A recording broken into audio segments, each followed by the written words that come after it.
Let's move on to the Premier League. There's a big game. I mean, probably one of the biggest games in the Premier League we've watched for a very long time, because Liverpool right now are struggling in the Premier League, the 10th in the table. Only the 2 games won from 8 so far for Jurgen Klopp's Red Men. Manchester City second in the league so far, scored 33 goals from the 8 games played.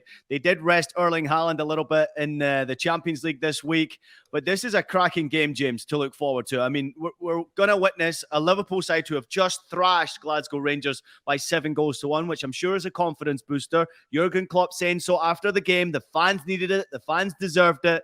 But how on earth do Liverpool get the job done, if anything, they can do against this Manchester City side who score so much?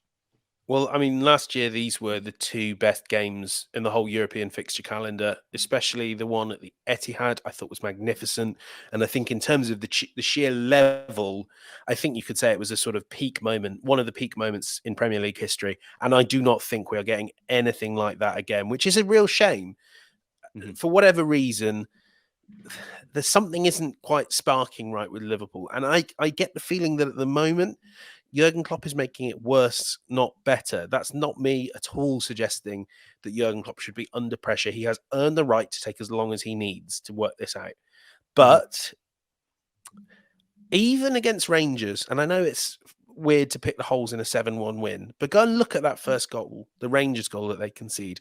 These chasms of space through the middle, because Klopp has switched to a sort of 4-4-2, 4-2-4, where he's asking old midfielders. I think in this case was Fabinho was one of them, and Henderson, I want to say. But he's asking 2 old midfielders to do the job, a job that really 3 used to do when they were a lot younger. I mean, this really struck me as well at the Emirates last Sunday. Liverpool would basically switch from a 4 chasm, like this huge bit of empty space, 6, to a 6 chasm 4.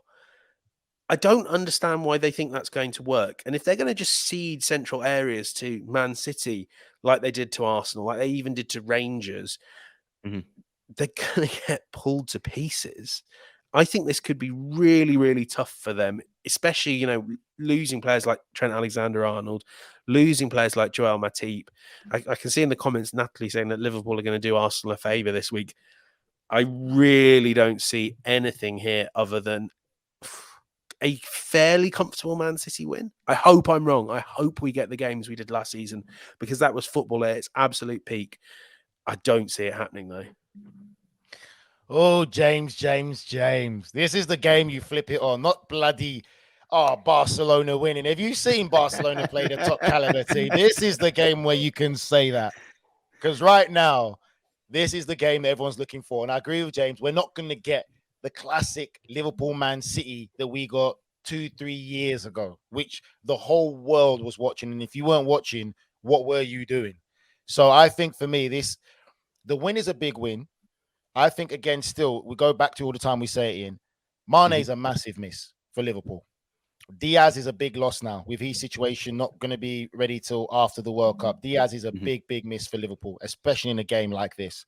But I think Jurgen Klopp realizes now he doesn't have that old team of the high pressing that they used to do against Man City to make them uncomfortable. Reality now is they're going to have to sit deep and they're going to be compact. And the thing about Man City is you don't want to, like you said, James, let them go in the middle, because that's where they want to play. Intricate little football in the middle of the pitch, little 1-2s. They want to go right down the heart of you. They're not notoriously going to go wide. But the sad thing is now is you have to slightly adapt to them going wide, because they've got Haaland, who's dominant in the air. And as we've seen with the bromance he's got with De Bruyne, he can cross the ball from anywhere. But you definitely more so have to be secure right in the middle, in the heart of your pitch, than being so wide. And you have to kind of be able to deal with it. And now we're going to see, obviously, Virgil van Dijk against Erling Haaland. That's the matchup that people are going to see. That's the matchup people are going to talk about. Is Van Dijk still one of the best? Who wins the battle, though, Nigel? That's what I want to hear from you. I mean, you've played in these big games. Who wins that battle? If I'm honest, I will go in favor of confidence. And I think Haaland will win that battle just because of the confidence. And that doesn't mean Van Dijk's a bad defender. Van Dijk is still one of the top defenders we've seen in the game. He's just been a bit shaky this season, though, Nigel. Shaky this year. Yeah, he's having a dip of form. It happens to the best of us. Like, we all have dips of forms, best players do. So he's having a dip of form right now, and it's a confidence thing through the whole team. It's not just him. But at the moment, you'd have to say the pendulum swings in favor of Haaland right now. So I think it's going to be a crazy, crazy encounter, Ian, if I'm honest. And I really just think that Liverpool are going to be a lot more compact, playing counter-attacking football. And they still, no matter what, they still have that ability to nick a win, because let fans know, understand this now. As players in that dressing room, if you're in that Liverpool dressing room, yes, you're going through a tough time. Confidence is low. But when you know you're playing Manchester City and the world press, the world media, everyone's going to be watching this game, there's an extra bit of adrenaline that you will get just because of, you know, how big this game is, where maybe past results and form don't really play a big part and you can lift yourself out of it. Put it in the opposite hand as well, people. Let's remember, no one thought Man United had a chance against Liverpool at Old Trafford when Eric Antag took over. And from out of nowhere, Man United got that win. So it could happen the other way. Just one thought, kind of building on Nigel's idea that, and I agree that Liverpool will probably look to be a little bit more compact. And I almost wonder, I mean, they've never played a back three before or a back five. This might be a good time for it, but we shall see. They don't really have too many options at wing back. One thing that really struck me as well, and this kind of goes to talking about them giving up the central areas, against Arsenal, there was a real commitment to play it long, quickly, to kind of go over the press, to exploit. And Arsenal, for a lot of this season, have had a higher line even than City. But City are going to park their centre-backs on the halfway line. And you hit it hard and you hit it like aggressively in the direction of Nunez. And let's assume Salah comes back in the team. And you kind of say maybe our best chance of winning is to get those guys in a foot race with Akanji, Diaz, whoever it is. That is maybe, that's not Liverpool at all. It's not the Liverpool we know, but it might be the way Liverpool win. It's a great point. I mean, I also think that Liverpool being at home at Anfield, you have to think that at some point they're going to really turn this season around for them. To only have won 2 games so far from the 8 that they've played, and Jurgen Klopp recognizing that there is media pressure. And it seems to me like the pressure is coming more from the media and the noise around people rather than from the Liverpool fans themselves. Liverpool fans seem to be relaxed, seem to love Jurgen Klopp, seem to understand that, okay, listen, it's not going our way so far, but it's only a matter of time before they turn things around. And I don't hear Liverpool fans complaining. I'm not hearing Liverpool fans saying, get rid of Jurgen Klopp. It's all the freaking journalists out there as well who are talking about this. And the questions continuously into Jurgen Klopp's direction, though, James, the questions are annoying at times when it comes to the press conference. And that's why you're seeing this reaction from a Jurgen Klopp. I think he's getting frustrated. I disagree with you there. Go, James. Really tell me why. Tell me why. Jurgen Klopp is a real.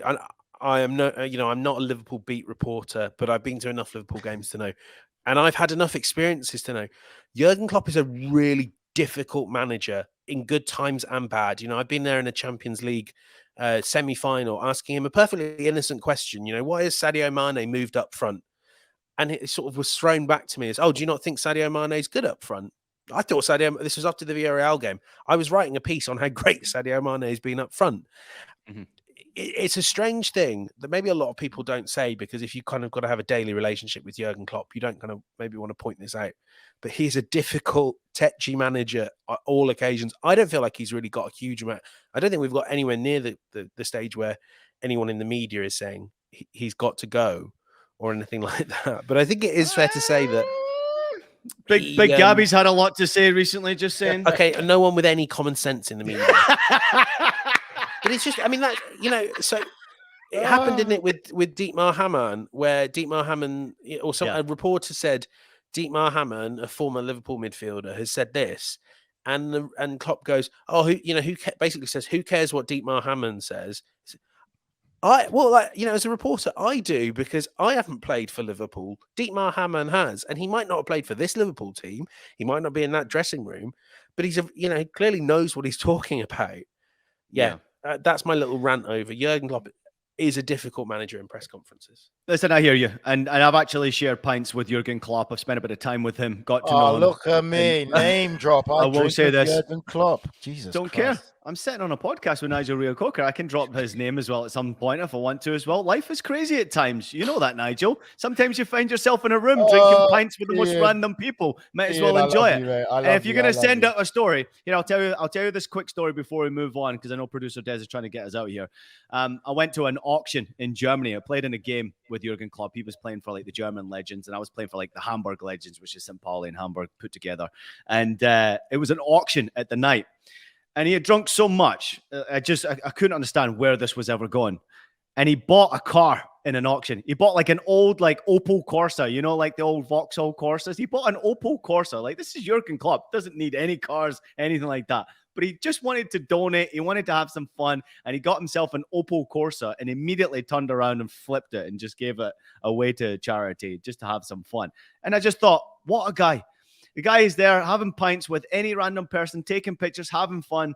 But I do believe, James Benge, that the media is unfair at times to the German. I think the media needs to be a bit more favorable into his direction and respect him a little bit more than they're doing. So I got to go against you right there. I'm not a fan of some of the questions that are being asked in his direction. People sometimes have to realize you can't win every game. You can't play brilliant every single game. And in Liverpool, at some point, after such a long period of time playing so well, we're going to have a lull. We're going to have a downtime. Going through that right now. But this might just be the game where they turn things around. All right, producer Des is asking for predictions. James, I'll start with you. Let's say 3-1 City. Wow. Nice. 2-1 Liverpool. Who scores Yeah, I for said Liverpool? it. 2-1 Liverpool. Who scores for Liverpool? Salah.